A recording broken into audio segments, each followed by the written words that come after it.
Alright guys, so we're getting a little bit further into it. A little bit more work to be done.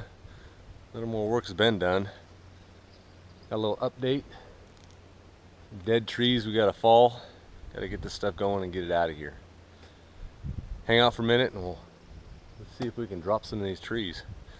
I'm not a logger. I got a chainsaw.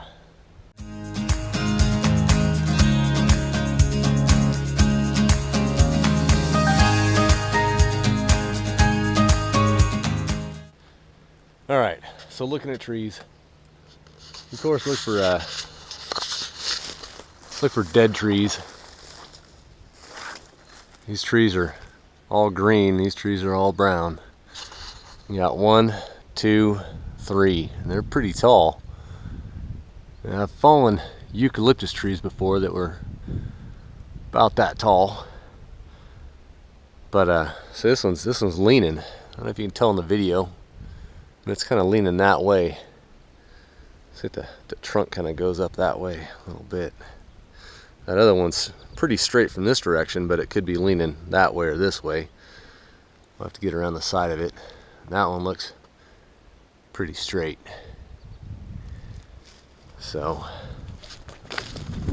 I'll come around this side over here. So that one's got a big bow to it this way. I think it'll want to fall that way, but I'm kind of trying to save trees around here if I can. I don't want to fall it on top of any of these other trees. That tree looks pretty straight still. And this tree right here is looking pretty straight.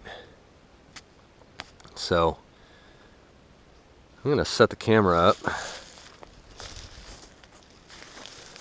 And we're going to fall a couple trees.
That's the log that just got pulled out from the bottom down there. All the rest of the logs that we've pulled out so far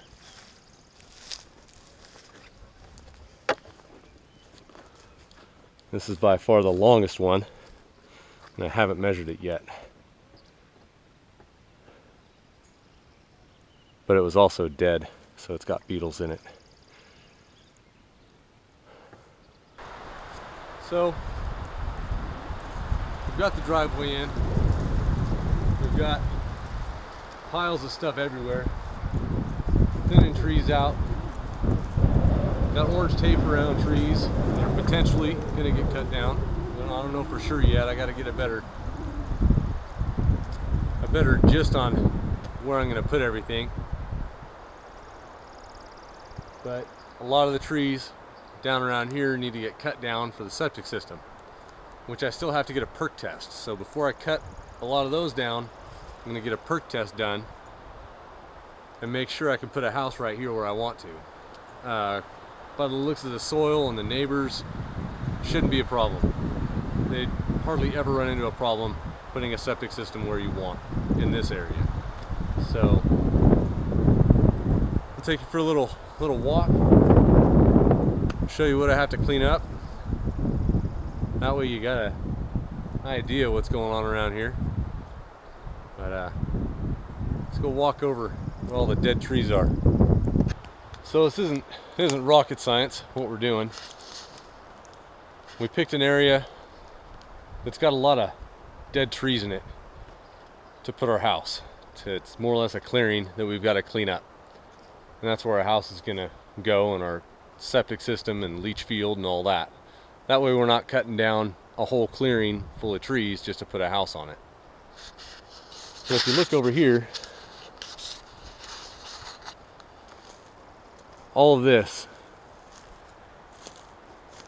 fallen trees, fallen years ago, all rotten. And a couple trees I fell, like this one right here that was dead but still standing. Another one that I fell that was dead and still standing. There's a third one around here somewhere.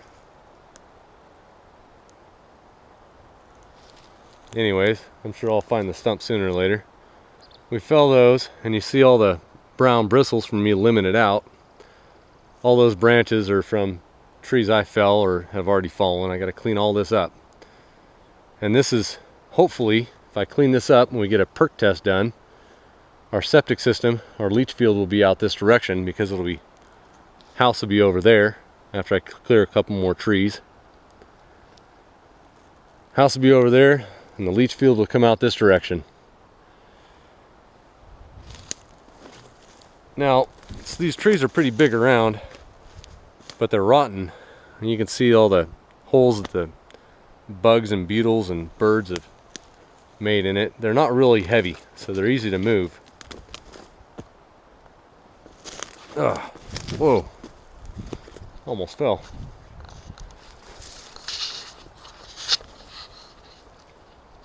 But there's a lot of cleanup to do. A ton of cleanup. And I don't know how good these videos are going to show up, because I have no way of really monitoring them up here. I don't have power out here yet. All I have is a generator to my little camper. And I don't have a computer down here. So I'm videotaping as I go, and when I get a chance I'll put a video up and I'll edit it up and see what I got. There's plenty of stuff to look at out here for sure. I'm going to take a walk around my property a little later, and I'll GoPro some of it for you so you see what I've got. Probably from these two dead trees here, back over that way is going to have to get cleared. That's why some of these have orange tape around them. Cleared out for the septic system. The thing about a septic system, if you don't have one, you have your box up there by your house, and you have your line that comes out and splits into your leach field. And all your solids stay in the box, and all your liquids, including the water from your shower, comes out into your leach field and dissipates into the ground.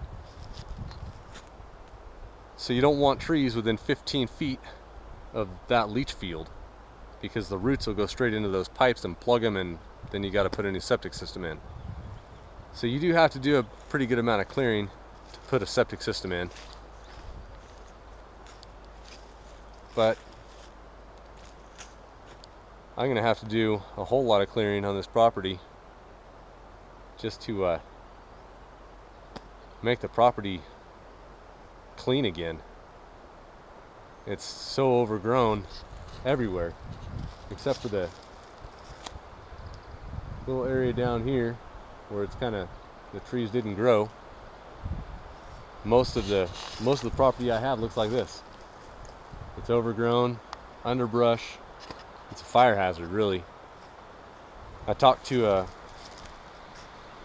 county guy that works for the fire department, works for the state fire department, and there is a program out there that can help us by paying us to clean our property. And it's not much. Not as much as you would hope it would be for the amount of work you got to do.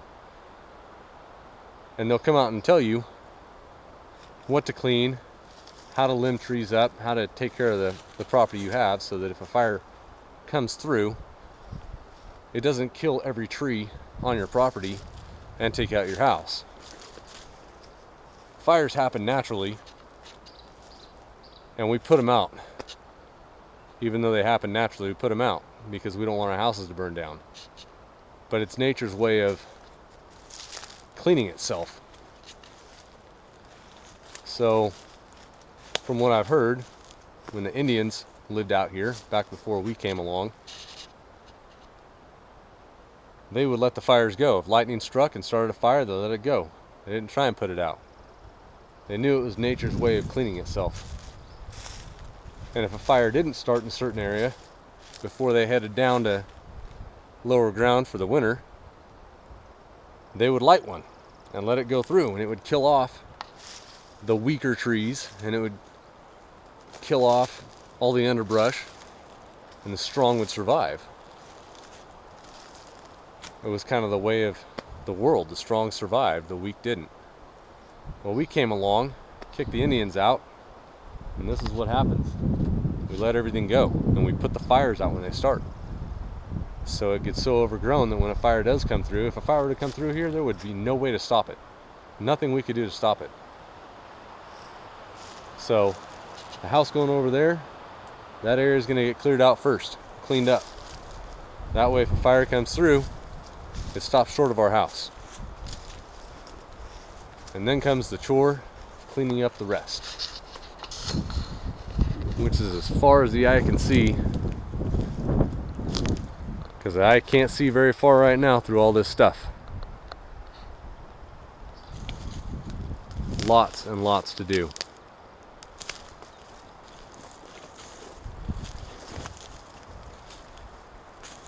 There's a mass amount of lumber in these trees, and there's actually a lot of dead trees that are standing that you can get lumber out of, and firewood if you need, without having to cut down trees that are alive. And then there's things like this old pine, super tall, in this clearing.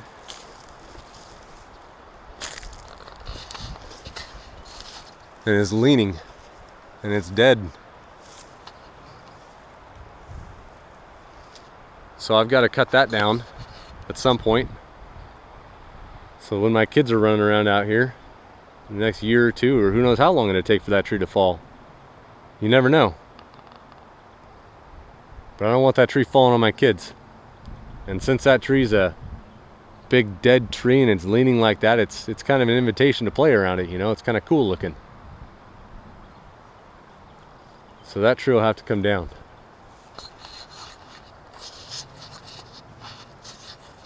It won't be too much longer, a couple months, and we'll be living out here in trailers, trying to get a house built, trying to get a homestead started, a garden,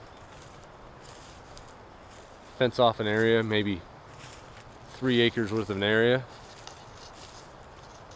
get a bunch of chickens, chicken coop, let my dogs run around, keep the chickens safe.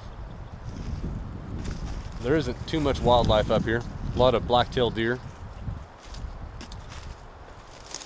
I've heard there's a few mountain lions running around and a black bear. But from what I've heard, they're a couple miles up the road. I think there's forestry land up the road. So that's probably where they're gonna stay, especially if you have dogs. Any wild animal hears dogs barking, they're gonna stay away from it for the most part. They don't like humans. They don't like our dogs. So that'll get you a little update for now.